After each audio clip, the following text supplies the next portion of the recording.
El conde de Montecristo de Alejandro Dumas. Quinta parte. La mano de Dios. Capítulo 10. La fonda de la campana y la botella. Continuación. La lámpara continuaba ardiendo sobre la chimenea del cuarto, apurando las últimas gotas de aceite que flotaban aún sobre el agua. Ya un círculo rojo coloreaba el alabastro del globo y ya la llama más viva dejaba escapar aquellos últimos reflejos que en los seres inanimados son las últimas convulsiones de la agonía, que tantas veces se han comparado a las de las pobres criaturas humanas. Una claridad siniestra teñía con un triste reflejo opaco la colgadura blanca y las sábanas de la cama de la joven. El ruido de la calle había cesado, y el silencio interior de la casa era completo. Abrióse la puerta del cuarto de Eduardo, y apareció una cabeza que ya conocemos y que se reflejó en el espejo de enfrente. Era la señora de Villefort, que volvía para ver el efecto de la bebida. Detúvose a la entrada, y escuchó el chisporroteo de la lámpara que se apagaba, ruido sólo perceptible en aquella estancia que se hubiera creído desierta. Avanzó después poco a poco hasta la mesa de noche para ver si el vaso de Valentina estaba vacío. Estaba aún con la cuarta parte de la bebida, como hemos dicho. Lo tomó y fue a vaciarlo en las cenizas, que procuró remover bien para facilitar la absorción del licor. Limpió enseguida cuidadosamente el cristal y lo enjugó con su mismo pañuelo, colocándolo sobre la mesa de noche. Cualquiera que hubiese podido observar el interior de la cámara habría visto las dudas que tenía la señora de Villefort para fijar su vista en la enferma y acercarse a la cama. La enferma no respiraba ya. Sus dientes entreabiertos no dejaban escapar el pequeño átomo que revela la vida.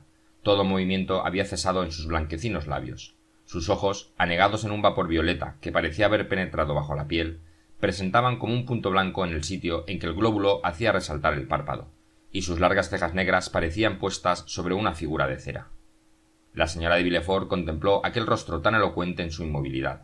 Más animada entonces, levantó la colcha y puso la mano sobre el corazón de la joven. No latía, y el movimiento que sentía bajo su mano era la circulación de la propia sangre. Retiró la mano con un ligero temblor. El brazo de Valentina pendía fuera de su lecho. De una perfección completa, aquel brazo se veía un poco crispado, como igualmente los dedos que se apoyaban sobre la caoba. Las uñas estaban azuladas hacia su nacimiento.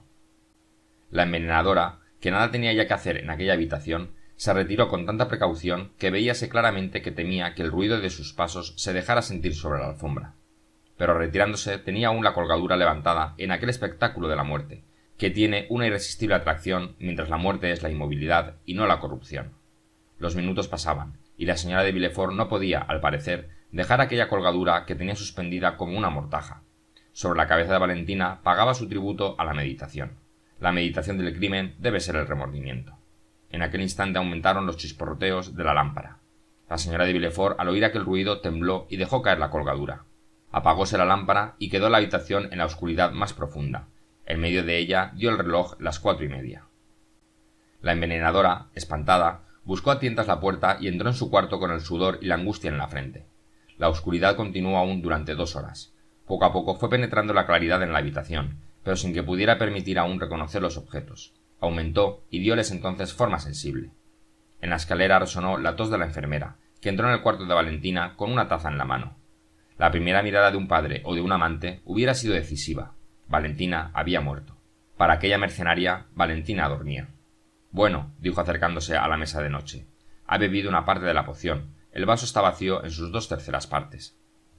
Fue a la chimenea, encendió fuego, se instaló en un sillón y, aunque salía del lecho, aprovechóse del sueño de Valentina para dormir otras 2 horas. El reloj, que daba las 8, la despertó. Extrañada del obstinado sueño en que permanecía la joven, espantada de aquel brazo que colgaba fuera de la cama y que permanecía siempre en la misma postura, se acercó a la cama, y entonces notó que sus labios estaban fríos y helado su pecho. Trató de levantar el brazo y ponerlo junto al cuerpo, pero el brazo no obedeció. Tan tieso estaba ya que no le quedó duda a la enfermera. Dio un espantoso grito y corrió a la puerta. «¡Auxilio!», gritaba. «¡Auxilio!». «¿Cómo? ¿Auxilio?», respondió desde abajo la voz de Davout. Era la hora en que el doctor tenía costumbre de venir. «¿Cómo? ¿Auxilio?», gritaba Villefort saliendo precipitadamente de su despacho. «Doctor, ¿habéis oído gritos de socorro?». «Sí, subamos», respondió Davout. «Es en el cuarto de Valentina». Pero antes de que el padre y el doctor llegasen, los criados que estaban en el mismo piso, en los corredores o aposentos inmediatos, entraron todos, y viendo a Valentina pálida e inmóvil sobre su lecho, levantaron sus manos al cielo y temblaron como azogados. «Llamad a la señora de Villefort, despertadla», gritaba el procurador del rey desde la puerta, sin atreverse a entrar.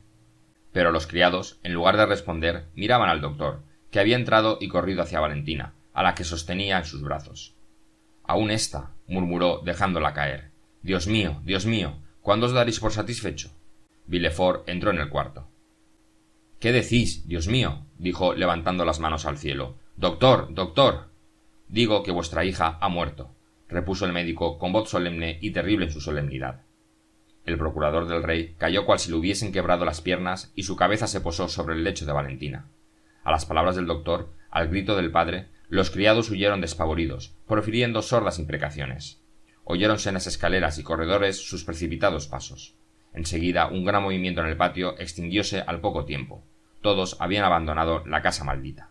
En ese momento, la señora de Villefort, en el acto de ponerse la bata, echó a un lado la cortina y, por un momento, permaneció inmóvil, como interrogando a los ocupantes de la habitación, mientras intentaba invocar algunas lágrimas rebeldes. De repente dio un paso, con los brazos extendidos, hacia la mesa. Vio a Davout examinando con curiosidad el vaso, que se sentía segura de haber vaciado durante la noche. Ahora estaba un tercio lleno, tal como era cuando arrojó el contenido a las cenizas. El espectro de Valentina, que se levantara ante el envenenador, la habría alarmado menos. Era, de hecho, del mismo color que el agua que había derramado en el vaso y que Valentina había bebido. Era en efecto el veneno, que no podía engañar a Davout, que ahora lo examinaba de cerca. Era sin duda un milagro del cielo, que, a pesar de sus precauciones, debía haber algún rastro, alguna prueba que quedaba para revelar el crimen. Mientras la señora de Villefort permanecía como una estatua de terror, y Villefort, con la cabeza oculta en la ropa de cama, no vio nada a su alrededor. Davout se acercó a la ventana para examinar mejor el contenido de la copa y, mojando la punta de su dedo, la probó. «¡Ah!», exclamó, «ya no se usa la brucina. Dejadme ver lo que es». Luego corrió a uno de los armarios de la habitación de Valentina, que había sido transformada en un armario de medicinas, y sacando de su caja de plata una pequeña botella de ácido nítrico, dejó caer un poco de ella en el licor, color rojo. «¡Ah!», exclamó Davout, en una voz en la que el horror de un juez que desvelaba la verdad se mezclaba con el deleite de un estudiante que hacía un descubrimiento. La señora de Villefort fue dominada. Sus ojos brillaron y luego, con vértigo, ella se tambaleó hacia la puerta y desapareció. Inmediatamente después se escuchó el lejano sonido de un peso pesado que cayó sobre el suelo, pero nadie le prestó atención. La enfermera se dedicaba a observar el análisis químico, y Villefort todavía estaba absorto en el dolor. Solo Davout había seguido a la señora de Villefort con los ojos y la observaba apresuradamente retirarse. Levantó la cortina que cubría la entrada de la habitación de Eduardo, y su ojo, alcanzando a lo lejos el apartamento de la señora de Villefort, la vio tendida sin vida en el suelo. «Vaya a la ayuda de la señora de Villefort», le dijo a la enfermera. «La señora de Villefort está enferma». «Pero la señorita de Villefort», balbuceó la enfermera. «La señorita de Villefort ya no necesita ayuda», dijo Davout, «ya que está muerta». «Muerta, muerta», gimió Villefort, en un paroxismo de pena, que era más terrible por la novedad de la sensación en el corazón de hierro de aquel hombre. «Muerta», repitió una tercera voz. «¿Quién dijo que Valentina estaba muerta?». Los dos hombres se volvieron y vieron a Morrel de pie en la puerta, pálido y aterrorizado. Esto es lo que había sucedido. A la hora habitual, Morrel se había presentado en la pequeña puerta que conducía a la habitación de Noirtier. Contrario a la costumbre, la puerta estaba abierta, y no teniendo ocasión de sonar, entró.